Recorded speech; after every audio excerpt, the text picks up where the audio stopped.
나 자신을 살려내고 많은 사람들 살려내는 또 한 주간의 축복이 있기를 예수님의 이름으로 축복합니다. 오늘 말씀의 제목이 은혜와 평강의 복음인데, 제 목소리가 은혜스럽지 않고 평강이 없어서 갑자기 어제 오후부터 목이 너무 깊이 잠기고 목소리가 잘 안 나와서 오늘 어쩔 수 없이 우리 김유신 목사를 사회자로 잠깐 세우게 되었습니다. 우리 신앙 고백을 잠깐 드리겠습니다. 하나님은 나를 사랑하십니다. 나도 하나님을 사랑합니다. 그리스도 때문입니다. 성령으로 나에게 역사해 주옵소서. 여러분, 정말 우리는 하나님의 은혜 속에 있는 자들입니다. 하나님의 복음은 한마디로 은혜와 평강의 복음입니다. 당시에 지난주에도 말씀을 나눴지만 복음이라는 단어는 로마의 황제도 쓰는 단어였습니다. 헬라어로 유안겔리온, 이게 복음입니다. 그때 당시에 이 로마 교회는 상황이 녹록치 않았습니다. 왜 녹록치 않았냐면 황제의 복음 때문이었습니다. 황제의 복음은 이 로마 교회를 핍박하는 이유가 되어졌습니다. 로마 황제 외에는 아무도 주라고 부르면 안 되거든요. 황제 중심의 복음, 황제를 위한 복음.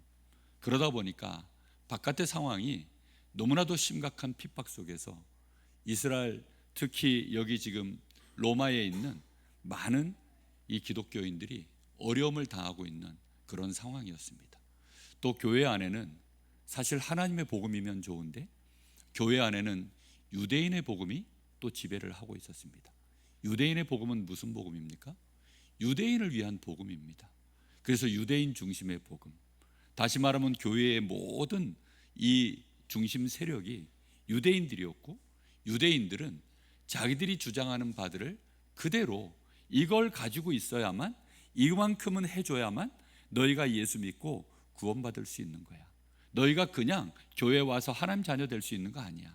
너희가 예배의 자격을 갖추는 것은 너희도 우리와 같이 유대인이 되어져야 돼. 유대인이 되어지는 기준은 그들이 말하는 할례입니다. 하나님이 아브라함을 처음 이제 부르시고 그가 하도 언약을 잘 잊어버리니까 그의 몸에다가 언약을 잊어버리지 말라고 몸에다가 징표를 하나 새기신 거예요. 그게 그의 성기에다가, 다시 말하면 요즘으로 말하면 포경수술이죠. 그걸 이제 할례라고 합니다. 그래서 아브라함이 그 볼일을 볼 때마다, 그의 이 생식기를 볼 때마다 이제 알 거 아닙니까? 아, 여기에 하나님이 나에게 할례를 행하게 하셨지. 그때로부터 유대인들은 태어나면 7일 안에 할례를 행하도록 되어 있습니다. 그래서 모든 남자아이들은 일반 이방인들과 다르게 그렇게 할례를 행해요. 그게 유대인의 징표고 하나님의 백성이라고 하는 징표라고 그들은 그렇게 말하고 있습니다. 그러나 그것도 무엇을 위한 설명이냐면 복음에 대한 설명이거든요. 그럼에도 불구하고 이 사람들은 그걸 가지고 유대인의 이 세력을 만들고, 유대인이 곧 하나님의 백성이고 유대인만 하나님 나라의 사람들이야, 이렇게 자기들만의 착각 속에서 예수님도 우리의 예수야, 그래서 너희가 유대인 된 다음에 그 다음에 너희가 그리스도를 붙잡아야 너희가 구원받을 수 있는 거야. 그게 그들이 말하는 유대인의 복음입니다. 지금도 바깥에는 많은 사람들이 교회에 대하여 자기들이 가지고 있는 복음을 가지고, 나쁜 거 가지고 말하지 않습니다. 자기들이 말하고 있는 기준을 가지고 이건 교회는 이래야 돼, 우리는 이래야 돼, 세상은 이래야 돼 라고 말하면서 교회에 대하여 심각하게 비난하는 사람들이 참 많습니다. 또 교회 안에는 또 많은 사람들이 자기의 복음, 목회자는 목회자 유리한 쪽의 복음, 또 중직자는 중직자 유리한 쪽의 복음, 성도들은 자기들만의 복음, 이런 것들을 가지고 전부 얘기하는 것입니다. 그 복음들은 특징이 전부 뭔지 압니까? 나만 평안해요, 나만 좋아요, 나에게만 계산이 맞아요. 근데 하나님의 복음은 특징이 뭡니까? 은혜의 복음. 하나님의 복음의 특징은 평강의 복음입니다. 여러분, 은혜라는 말은 무슨 뜻일까요? 사람들은 정말 이 복음이 절대적인 기준을 가지고 우리에게 은혜로 주신 것인데 이걸 모르고 있습니다. 은혜라는 말은 쉽게 말하면 대가가 아니라는 것입니다. 대부분의 사람들은 세상에서 자기가 노동의 대가, 수고의 대가로 뭔가를 얻어내죠. 그런 것은 은혜라고 하지 않습니다. 그런데 은혜라는 말은 절대 자격이 안 되는 거예요. 나는 이걸 받을 자격이 안 돼요. 내가 이것을 받을 수 있는 아무런 조건 자체가 안 되는 사람입니다. 그럼에도 불구하고 하나님이 우리에게 선물로 주신 것을 보고 은혜라고 합니다. 여러분, 오늘 하나님의 은혜 받으시기를 예수님의 이름으로 축복합니다. 왜 하나님이 우리에게 이토록 이 은혜를 주시길 원하실까요? 하나님이 우리에게 왜 그토록 은혜를 주시려고 하실까요? 우리가 어떤 대가를 내놓아도 받을 수 없는 것이 하나님의 은혜입니다. 그럼 하나님은 왜 그토록 그걸 주려고 하실까요? 이유는 하나입니다. 필요하니까요. 너무너무 우리에게 필요한 것이니까요. 오늘 여러분 하나님의 은혜 받으시기를 예수님의 이름으로 축복합니다. 그 은혜의 결과로 우리에게 뭐가 오냐면 평강이 임하는 것입니다. 은혜가 충만해지면 우리에게 평강이 임해요. 이 평강이라 그러니까 이게 무슨 뜻인가? 영어로는 peace라고 되어 있습니다. 다시 말하면 우리 안에 평안한 거예요. 무엇 때문에 평안합니까? 하나님과 나 사이가 평안하고 사람 관계가 평안한 거예요. 우리가 하나님과 평안할 수 없는 이유는 우리 자신 때문입니다. 하나님 쪽에서는 아무 문제가 없어요. 그런데 하나님과 우리 사이에 무엇 때문에 우리가 평안을 누릴 수 있게 되어집니까? 하나님과 나 사이가 너무나도 평화로운 거예요. 내가 하나님께 무슨 말을 해도 하나님은 다 들으십니다. 하나님이 나에게 어떤 말씀을 하셔도 나는 그것이 너무나도 감사한 거예요. 그게 평화로운 관계이거든요. 무엇 때문에 그렇게 됐습니까? 하나님의 복음으로 되어진 줄 믿습니다. 여러분, 이 하나님의 복음은 우리에게 평안을 주시는 거예요. 뿐만 아니라 모든 인간관계에 평안이 임하는 것이 이게 하나님의 복음입니다. 하나님의 은혜가 우리에게 충만하게 임하면 인간관계에 평안함이 임해요. 인간관계가 불편해지는 이유는 주로 무엇일까요? 인간관계는요, 내 편에서 저 사람에게 잘못해서 벌어지는 일은 사실 거의 없다고 생각합니다. 저 사람은 나 때문이라고 하는데 나는 저 사람 때문이라고 보통 이런 관계예요. 보통 모든 인간관계는요, 저 사람 때문에 불편해지는 거지 나 때문이라고 생각하는 경우들은 사실상 많지 않습니다. 거의 사람들은 팔이 안으로 굽기 때문에 나 중심으로 생각하기 때문에 저 사람 때문이라고 생각합니다. 부부싸움해 보십시오.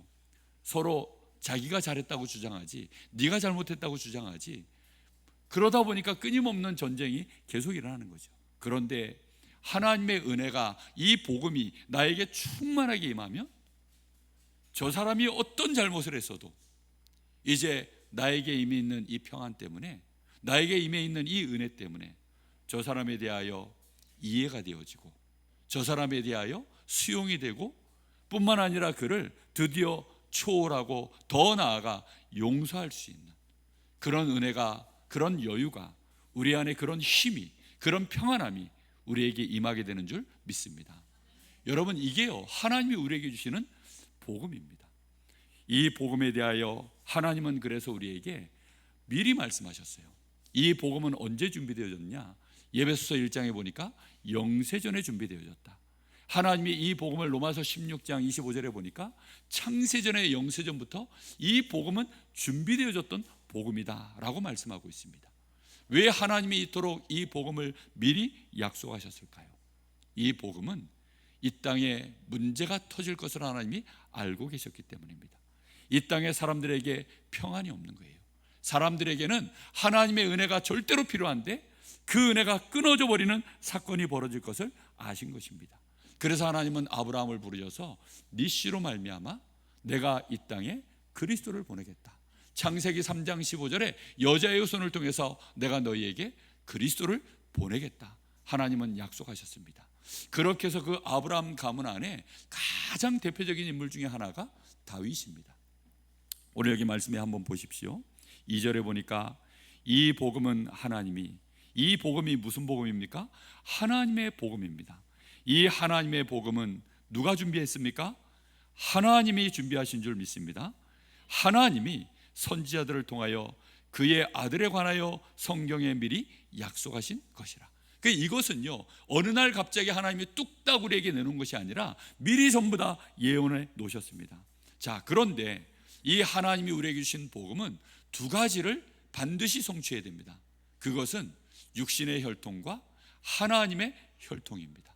이 두 가지를 반드시 확보하셔야 되는데, 특히 여기 3절 말씀에 그의 아들에 관하여 말하면 육신으로는 다윗의 혈통에서 나셨으니 라고 말하고 있습니다. 여러분, 다윗의 혈통이라고 하니까 참 대단한 혈통으로 예수님이 오셨나 보다, 우리는 그렇게 생각하기가 쉽습니다.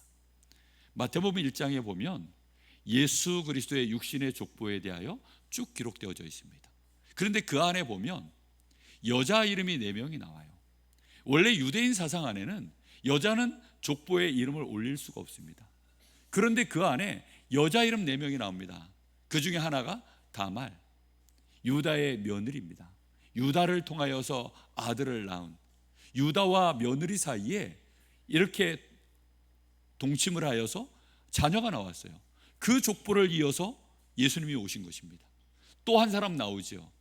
이 이방 여인 룻, 이방 여인 룻을 통하여서 또 이방인들은 절대로 이스라엘 사람들은 사람 취급도 아예 안 합니다. 그런데 여자에다가 이방 사람인 그 룻을 통하여 그렇게 그리스도께서 오셨습니다. 그리고 또 한 사람이 누구냐면 우리아의 아내인 이 누굽니까? 밧세바입니다. 이 밧세바가 여기에 나옵니다. 근데 이 우리아의 아내는, 밧세바는 사실 누구의 아내이기도 하죠? 다윗의 아내입니다. 그럼 우리아의 아내일까요? 다윗의 아내일까요? 이 누구의 아내입니까? 정확하게 말하면 우리아의 아내입니다. 그런데 그걸 누가 뺏었죠? 다윗이 뺏은 겁니다. 어떻게 뺏었습니까? 죽였어요. 죽여도 어떻게 죽였냐? 여러분 나중에 사무엘하 11장 12장을 한번 집에 가셔서 보시기 바랍니다. 그 안에 내용을 보면 이 우리아는 굉장히 충성된 이 다윗의 군인입니다. 얼마만큼 충성되냐? 전 이스라엘 나라가 이제 요압 장군을 필두로 해서 전장터에 나갑니다. 아람 군대와 싸우기 위하여 전장터에 나갔는데, 거기에 나가고 이제 다윗은 그날 모든 군인들을 다 보내놓고 자기는 평화롭게, 쉽게 말하면 이제 옥상에서 거닐다가 저기 목욕하고 있는 여인이 보인 거예요. 왜냐하면 자기 있는 위치는 높고 저기는 지대가 낮으니까 저 여인이 누구냐? 한눈에 이제 그 여자가 들어와서 우리아의 아내 밧세바가 아닙니까? 데리고 오라. 그래서 그날 그 여자와 동침을 했는데, 그걸로 조용히 끝났으면 좋은데 하필이면 이 밧세바가요 임신을 해버린 거예요. 그래서 그 잉태된 소식이 이제 바깥으로 알려져서 이 아이가 나오게 되어지면 문제가 커지지 않습니까? 왜냐하면 지금 그 남편은 전장터에서 몇 달 동안 계속 전쟁을 하고 있는 동에 아내와 동침한 적이 없는데, 그래서 얼른 이제 우리아를, 이 전령을 보내서 오라고 합니다. 그래서는 이 우리아를 불러서는 수고했다, 불러서는 이제 전쟁의 상황들이 어떻게 됐느냐, 너무나 자연스럽게 전쟁의 상황들을 물어보고 네가 수고했으니 네 집으로 돌아가서 네 아내와 평안히 자라. 근데 이 우리아가 어쩐 일인지 집으로 가질 않고요, 성전의 그 문 앞에서 거기서 다른 병사들과 같이 그냥 거기서 자고 마는 것입니다. 그래서 우리아를 다시 불렀어요. 그리고는 밥을 먹이고 술을 먹이면서 왜 어째서 가지 않았냐? 하나님의 언약궤와 그리고 저 장군과 이 왕의 군사들이 전부 저 벌판에서 저렇게 싸우고 있는데 어찌 내가 평안하게 내 아내와 가서 내가 거기서 잠자리에 들 수 있겠습니까? 나는 절대로 왕 앞에 왕의 이름을 걸고 맹세하노니 나는 절대로 내 아내에게 가서 자지 않겠습니다. 그러니까요, 이 다윗 왕이요 술을 먹여요. 술을 먹이면 사람이요 이성의 끈이 끊어지잖아요. 그래서 이제 자기 아내에게로 가려니 했는데 그날 밤에도요 이 사람은 그냥 바깥에서 또 잔 겁니다. 그렇게 되어지니까 그 다음날 이제 이 다윗이요 다시 부릅니다. 그리고는 편지를 하나 써줘요. 요압 장군에게 보내는 편지입니다. 그 편지의 내용에는 뭐라고 되어 있냐? 이 우리아를 최전방에 세워라. 최전방에 세워서 우리아가 죽을 수 있는 확률, 가장 그 죽을 수 있는 자리에 그를 내보내라. 이게 인간입니까? 짐승 새끼입니까? 여러분들 중에 혹시 그런 사람이 있습니까? 정말 이게 말이 됩니까? 근데 그게 다윗이 한 짓이에요. 우리가 알고 있는 다윗은 골리앗을 때려잡은, 시편의 기록을 많이 쓴, 정말 대단한 임금인 그 모습만 우리는 알고 있죠. 근데요, 다윗이 그렇게 해가지고 결국은 그 우리아를 전방에 내보내서 나가는데 우리아만 내보낼 수 있습니까? 그러니까 이 다윗의 충직한 이 부하들도요 같이 갔다가 그 우리아 하나 죽이려고요, 이 다윗의 중요한 이 부하들까지도 여러 명이 같이 죽고 그 중에 이제 우리아도 죽은 것입니다. 그래서 이 일은 사실은 전략상 이렇게 할 수 없는 일이다 보니까 요압이 이제 그 자기 왕에게 보고서를 보내는데, 보고서를 보낼 때 그 밑에 이제 부하 전령에게 보낼 때 이 상황이요, 어처구니 없이 이제 많은 사람들이 죽었으니까 너는 걱정하지 말고 임금님에게 가서 그대로 보고하되 우리아가 죽었다고 해라. 그 말 한마디면 이 일은 조용히 덮어질 것이다. 그러니까 요압도 이제 다윗의 마음이 뭔지를 아는 거죠. 요압도 나쁜 놈입니다. 그러니까요, 이렇게 해서 이제 보고를 드리는데 마지막에 그 한마디를 하니까 이 다윗이 얘기합니다. 너는 걱정하지 말고 평안히 가라. 이 일은 전쟁을 하다 보면 칼이 이 사람도 죽일 수 있고 저 사람도 죽일 수 있는 건데 그렇게 된 일이니까 걱정하지 말고 가라. 그런데 사무엘하 11장 마지막 절에 보면 이런 말씀이 나옵니다. 사람들은 이걸 아무도 몰랐고 요압도 이 일이 그렇게 대단히 악한 일이라 보지 않았는데 여호와께서는 이것을 악하게 보셨느니라. 그래서는 나단 선지자를 보냅니다. 나단 선지자를 보내서는 그 일을 얘기하는 거예요. 비유를 들어서 얘기합니다. 임금님, 한 마을에 아주 부자가 있었고 가난한 자가 있었습니다. 그런데 이 부자는 양떼도 많고 심히 많은 소유를 갖고 있습니다. 근데 이 가난한 자는 어린 염소 새끼 한 마리를 갖고 있을 뿐입니다. 이 염소 새끼는 가족과도 같아서 자녀들과 같이 키우고 같이 밥도 먹고 주인이 먹이는 그 음식도 같이 먹이며 애지중지하는 것입니다. 그런데 어느 날 이 부자에게 손님이 한 명 찾아왔습니다. 근데 이 부자가 자기 것을 아까워서 그 가난한 자의 그 어린 염소를 빼앗아서 그걸 잡아가지고 그것으로 식사를 대접했습니다. 어찌하면 좋을까요? 그랬더니 이 다윗이요, 그게 자기 얘기인 줄은 꿈에도 생각 못하고 그런 놈이 있다면 당장 잡아다가 그를 죽여야 된다라고 그렇게 얘기합니다. 그때 나단이 이 다윗에게 임금님, 사실은 그 부자가 바로 당신입니다. 그 말 앞에요, 다윗이 분노해가지고 막 나단을 또 잡아서 죽이고 이렇게 한 게 아니고 그 앞에 꼬꾸라져 버렸습니다. 우리는 살다 보면 내가 억만죄악 속에 있는 자임을 모를 때가 많습니다. 내가 엄청난 죄를 저질러 놓고도 그게 죄인 줄도 모를 때가 많습니다. 아니, 다윗만큼 영적으로 깨어있는 그 사람이 그렇단 말입니까? 그렇습니다. 살다 보면 왕이라고 하는 자리가 자기도 모르게요, 그냥 그것이 당연한 왕의 권리처럼 느껴질 때가 있습니다. 목회자들도 그럴 때가 많거든요. 중직자들도 그럴 때가 많습니다. 우리는 사회생활하다 보면 나도 모르게 이런저런 일들이 참 많이 있을 수 있습니다. 그러므로 말미암아서 다윗 가문 안에 심각한 문제가 일어나고 이스라엘의 심각한 문제가 그것 때문에 이제 터지게 된 거죠. 그 우리아를 잉태했던 그 아이는 하나님이 그래서 데려가 버리시고 그 이후에 이제 태어난 아들이 솔로몬입니다. 참 집안 이 가문 족보가 참 좋은 족보는 절대 아니죠. 그럼에도 불구하고 하나님은 이 죄악된 그 어떤 혈통을 하나님이 선택하셔도 사실은 어떤 가문이라도 어떤 인간이라도 하나님이 이 땅에 그리스도를 보내실 만한 족보는 안 되는 것입니다. 그러면 이 족보, 다시 말하면 아브라함과 그 가문 자체는 누구의 은혜로 선택받은 것입니까? 100% 하나님의 은혜인 줄 믿습니다. 여러분, 우리는 이런 사실들을 아셔야 돼요. 하나님이 우리에게 은혜로 이 한 가문을 택하시고 거기에 말도 안 되는 하나님의 은혜의 역사들을 이루어 나가시면서 그 죄악의 모든 저주 재앙을 꺾으시면서 이 땅에 그리스도로 오신 줄 믿습니다. 육신의 혈통으로 오실 때요, 그 엄청난 어려움들을 다 뚫어내신 것입니다. 그리고는 이제 오셨는데, 동정녀 마리아를 통하여 드디어 오셨는데, 오셔서는 그 길이 순탄하셨습니까? 아니죠. 죄를 위하여, 오늘 여기 4절 말씀해 보니까 성결의 영으로는 죽은 자 가운데서 부활하사, 이미 우리 주님이 십자가에서 죽었다는 걸 말하고 있는 것입니다. 우리의 모든 저주와 재앙과 이 죄악을 완전히 감당하시고 십자가에 못 박혀 죽으시고, 드디어 우리 주님이 이제 그 성결의 영, 다시 말하면 하나님의 성령의 그 창조의 능력으로 우리 주님이 부활하셔서 능력으로 하나님의 아들, 다시 말하면 그리스도가 맞으심을 선포하신 줄 믿습니다. 그분이 바로 누구십니까? 예수 그리스도라고 표현하지 않고 누구라고 표현했습니까? 우리 주 예수 그리스도 신이라. 할렐루야. 여러분, 정말로 하나님의 복음이 나의 복음으로 우리 주 예수 그리스도로 임하는 그 순간, 그때로부터 우리에게는 그 은혜가 충만하게 나에게 와 있음을 알게 되시기를 예수님의 이름으로 축복합니다.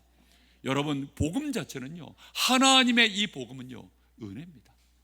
하나님께 우리가 담대히 언제든지 나아갈 수 있게 만든 복음, 모든 사람과 화평을 이룰 수 있는 복음, 그게 하나님의 복음입니다.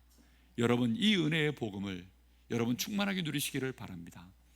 우리는 이 복음으로 말미암아, 우리 주 예수 그리스도로 말미암아, 오늘 여기 말씀해 보니까 그로 말미암아라고 되어 있습니다.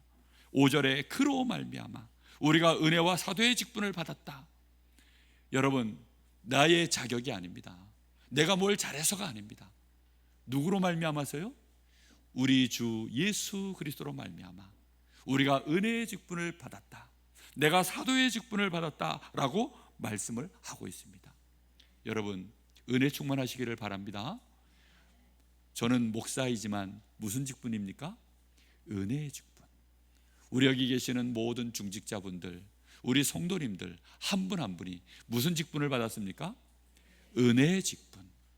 나는 은혜의 직분을 받았습니다. 감사합니다. 여러분, 정말 이 고백이 여러분에게 있기를 바랍니다. 여러분, 우리에게 복음이 있다는 것은 그런 것입니다. 그래서 이 은혜의 직분을 받은 내가 이제 다른 사람에게 가서 이 은혜를 끼치기 위하여 사도의 직분을 받은 줄 믿습니다. 사도라는 말은 무슨 말이라 그랬습니까? 보내심을 받았다 이 뜻입니다. 여러분, 우리가 이 은혜를 받았으니 당연히 다른 사람에게 이 복음 들고 가야 될 줄 믿습니다. 이 복음을 주신 이유가 무엇 때문이라고 여기 나와 있습니까? 그의 이름을 위하여, 그의 이름을 위하여 모든 이방인 중에 믿어 순종하게 하나니. 모든 이방인들이요, 우리 주 예수 그리스도의 그 어마어마한 은혜의 복음, 하나님이 우리에게 주신 이 하나님의 복음, 이 복음이 전파될 수 있도록 우리를 은혜와 사도의 직분으로 우리 주께서 직접 세우신 것입니다. 여러분, 이 은혜의 복음에 여러분 정말로 순종할 수 있기를 예수님의 이름으로 축복합니다. 여러분, 반드시 은혜를 누리십시오. 평안하지 않으십니까? 뭔가 모르게 답답하십니까? 사람 때문에, 교회 때문에, 나의 처지 때문에 어려우십니까? 괜찮습니다. 여러분, 정말 하나님이 주신 이 은혜의 복음은 우리를 하나님의 자녀로 세웠습니다. 오늘부터 여러분, 은혜 받은 내가 하나님께 최고의 선물을 요구할 수 있게 되어졌는데, 그게 바로 성령입니다. 오늘부터 여러분 성령 충만 달라고 기도해 보십시오. 여러분, 성령 충만이 여러분에게는 그냥 하나의 기도인가 보다 그렇게 생각되십니까? 아니에요. 한번 이렇게 생각해 보십시오. 여러분에게 지금 너무 돈이 필요해요. 얼마가 필요하냐? 지금 이 돈 없으면 우리 집은 지금 길거리로 나앉아야 되는데 돈 1,000만 원이 너무 필요한 거예요. 그런데 그 돈 1,000만 원을 나에게 줄 수 있을 만한 분이 생각이 난 겁니다. 내가 이 1,000만 원을 가서 나에게 좀 빌려주십시오 하면 빌려줄 만한 분이 생각난 거예요. 그런데 그 사람은 그럴 만한 재력이 있는데 내가 가서 말했을 때 과연 이 사람이 줄까? 빌려줄까? 우리는 고민하면서 가잖아요. 근데 갔는데 내가 당신에게 부탁이 있어서 왔습니다. 그랬더니 이 사람이 묻지도 따지도 않고 부탁이 뭐냐? 내가 다 들어줄게. 사실은 제가 1,000만 원이 필요합니다. 그래? 1,000만 원이 필요해? 왜 필요한데? 묻지도 않고요, 2,000만 원을 딱 주는 겁니다. 그럼 여러분, 그 돈 받아 나올 때 어떨까요? 내가 괜히 고민했구나. 그렇죠? 그리고 너무너무 감사하다. 여러분, 그게 선물인 것입니다. 그걸 보고 은혜라고 하는 거예요. 내가 그냥 가서 1,000만 원만 받아가지고 왔고 이 코치코치 따져가지고 너 각서 써, 차용증 써, 언제 너 갚을 거야, 이랬으면요 그거는 은혜로 느껴지지 않아요. 빚이죠 그거는. 근데요 하나님은 묻지도 따지도 않는 겁니다. 하나님이 우리에게 주시는 최고의 선물은요 2,000만 원이 아니에요. 하나님의 성령인 줄 믿습니다. 여러분 성령 충만 달라고 기도해 보셨나요? 성령 충만 주십시오라고 기도해 보셨나요? 성령으로 역사해 주십시오라고 기도해 보셨나요? 우리 주 이름으로 기도할 때 우리 주님이 약속하셨습니다. 너희가 내 이름으로 기도하면 내가 성령으로 시행하겠다라고 약속하셨습니다. 여러분 기도해 보셨나요? 저는요 그 기도를 할 때마다 이상하게 힘이 납니다. 왜요? 그것은 과학이니까요. 밥 먹으면 배부르시죠. 자고 나면 피로가 풀리시죠. 여러분 누가 나한테 좋은 말 하면 기분 좋으시죠. 누가 나한테 기분 나쁜 말 하면 기분 나빠지시죠. 그게 인과관계가 있는 것이기 때문입니다. 하나님이 우리에게 약속하신 성령은 인과관계가 있나요 없나요? 인과관계가 되나요 안 되나요? 안 됩니까? 인과관계란 말이 무슨 뜻인지 모릅니까? 원인과 결과라는 말입니다. 하나님의 성령이 나에게 역사하신 결과로 나에게 힘이 생기는 거예요. 하나님의 성령이 나에게 은혜로 충만하게 임한 결과로 내 마음에 평안도 생기고 영력과 지력과 체력과 경제력, 인력이 나에게 충만해지는 것입니다. 오력이 바로 영력, 지력, 체력, 경제력, 인력입니다. 한 번씩 우리 오늘도 김동기 전사가 우리 담임 목사님에게 오력과 성령 충만이 임하도록 기도해 주십시오라고 예배 전에 그렇게 기도 제목을 내놨죠. 그 오력은 오징어의 힘이 아니라 오력, 5가지 힘, 영력, 지력, 체력, 경제력, 인력, 그 5가지 힘을 말하는 것입니다. 여러분 정말 하나님이 우리에게 성령 충만으로 역사해 주시는 그 은혜가 우리에게 충만해지기를 예수님의 이름으로 축복합니다. 여러분 그 기도하십시오. 하나님이 우리에게 약속하신 최고의 힘입니다. 그런데 이상하게 우리는 돈 달라고 자꾸 기도해요. 우리 아들 잘 되려고 기도합니다. 그거 말고요 성령으로 하나님 이 시간 역사해 주십시오라고 얘기하면 그 안에 다 들어있습니다. 여러분 정말 다 들어있다니까요. 신발 없습니다, 옷이 없습니다, 뭐 지금 밥이 없습니다. 그 한마디로 무슨 말이죠? 돈 없습니다는 말 아닙니까? 돈 주면 끝나는 거 아닙니까? 하나님이 보실 때는요 하나님 나에게 이게 필요합니다, 저게 필요합니다, 이게 부족합니다. 그게 하나님 보실 때는요 나에게 성령 필요합니다라는 말로밖에 안 들려요. 무슨 말인지 이해됩니까? 그래서 여러분 나에게 성령 충만 주십시오. 하나님의 시간 성령으로 역사해 주십시오. 아무도 하나님의 영 성령을요 움직일 수 없다니까요. 그런데 우리는 뭐 받은 자라고요? 은혜 받은 자입니다. 하나님이 우리에게 은혜로 성령을 약속하셨습니다. 그 성령 충만을 여러분 구하고 기도하십시오. 그러면 우리에게요 평안이 임합니다. 제 목소리는 비록 평안하지 않아도 여러분에게는 하나님의 약속의 말씀을 붙잡는다면 참된 평안이 임할 줄로 믿습니다. 여러분 이런 은혜 속에 들어가십시오. 지금 이 말은요 사도 바울 자신만이 누리고 있는 것이 아니라 오늘 여기 말씀해 보십시오. 6절에 너희도 라고 얘기합니다. 목회자인 저만 누리는 것이 아니라 오늘 여기 말씀에 누구도요? 너희도. 한번 고백해 볼까요? 나도 우리도. 여러분 이렇게 우리에게 은혜가 임한 것입니다. 이런 은혜가 우리에게 임해 있는데 너희도 그들 중에서 예수 그리스도의 것으로 부르심을 받은 자니라. 여러분 이 사실을 믿습니까? 여러분 이 사실을 붙잡고 여러분 믿음으로 일어서십시오. 믿음으로 여러분 마음을 일으키십시오. 여러분의 생각을 여러분 그냥 유대인의 복음에 속지 마십시오. 황제의 복음에 눌려 계시지 마십시오. 나의 복음에 속지 마십시오. 목회자의 복음에 속지 마십시오. 여러분 하나님의 복음 붙잡고 일어서시기를 예수님의 이름으로 축복합니다. 하나님의 복음을 붙잡으셔야 돼요.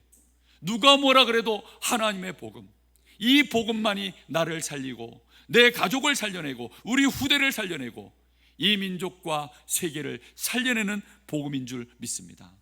여러분 이 복음 가지고 가는 것입니다. 그 복음에 누구도요?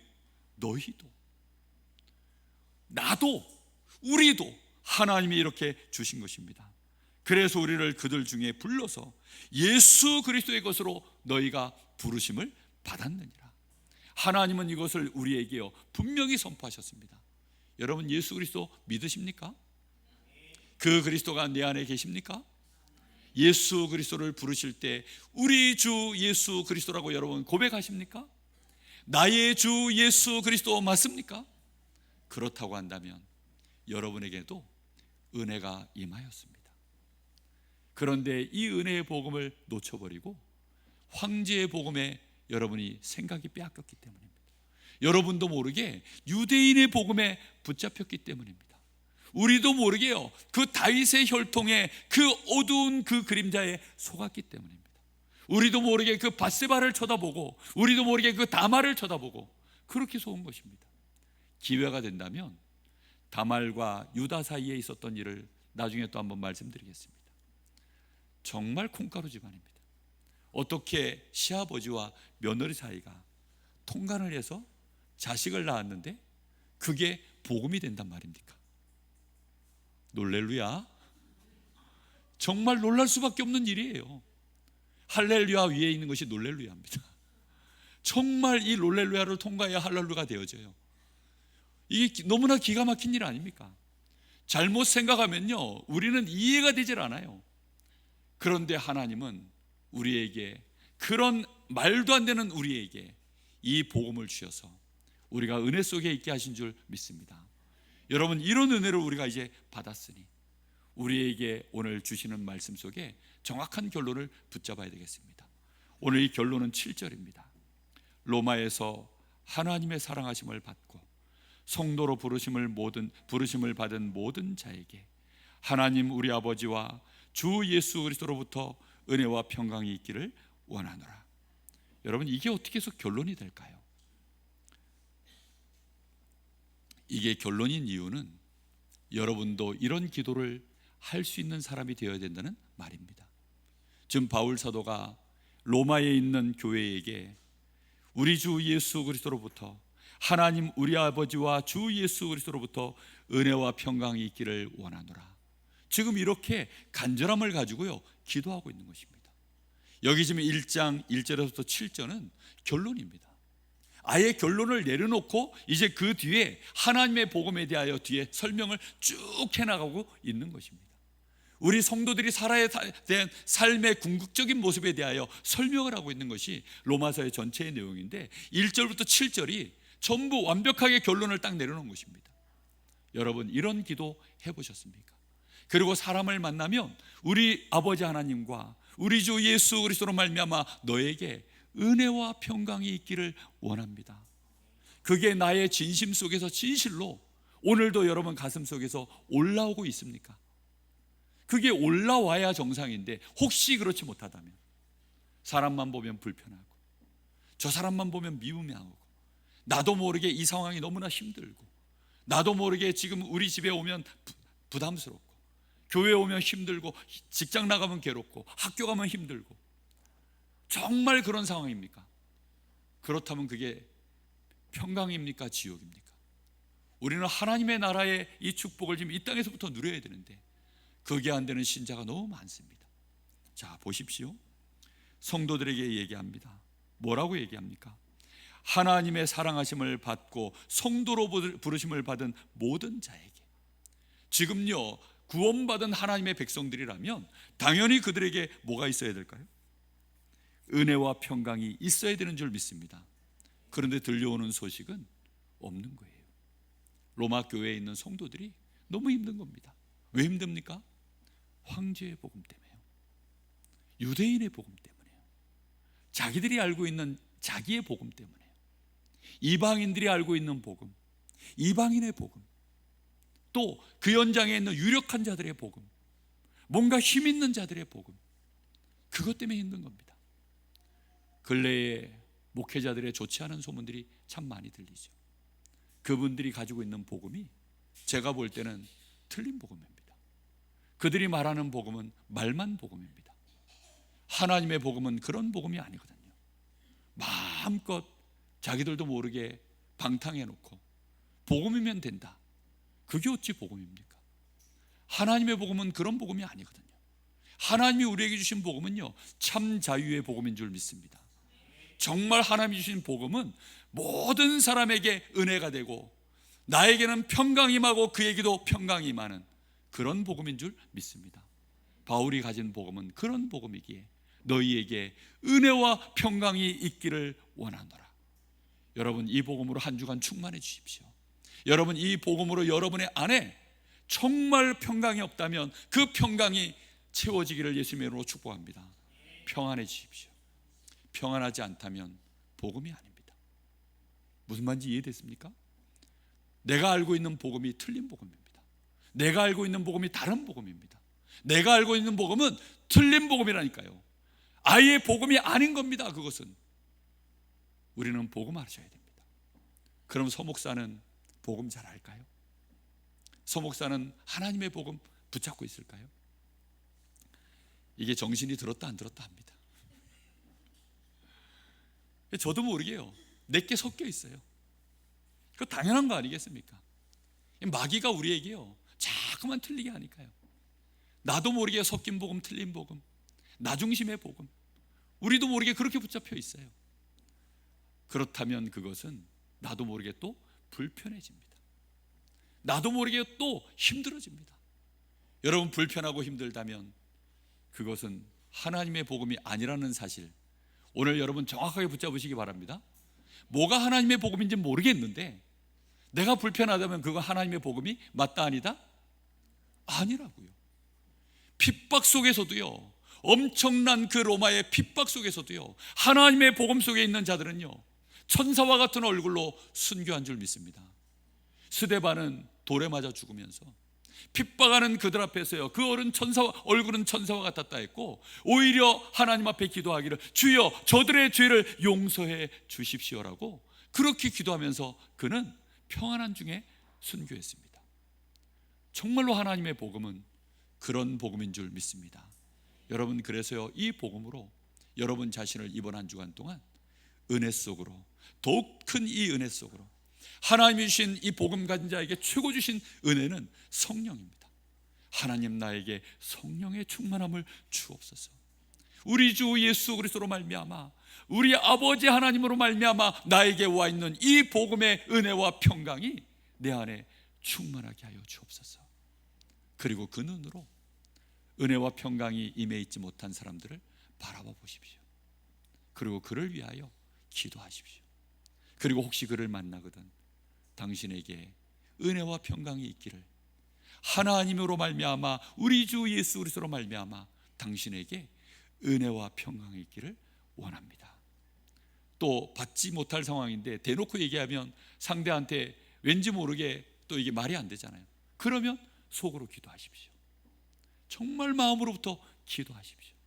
그래서 여러분에 있는 곳마다 피스메이커, 정말로 하나님의 아들이라 인정함을 받는 8가지 복 중에 정말로 하나님의 아들이라 인정함을 받는 그 피스메이커, 정말로 평안을 끼치는 그 8복 중에 가장 하이라이트, 하나님의 아들이라 일컬음을 받는 그런 축복된 일이 여러분에게 일어나기를 예수님의 이름으로 축복합니다.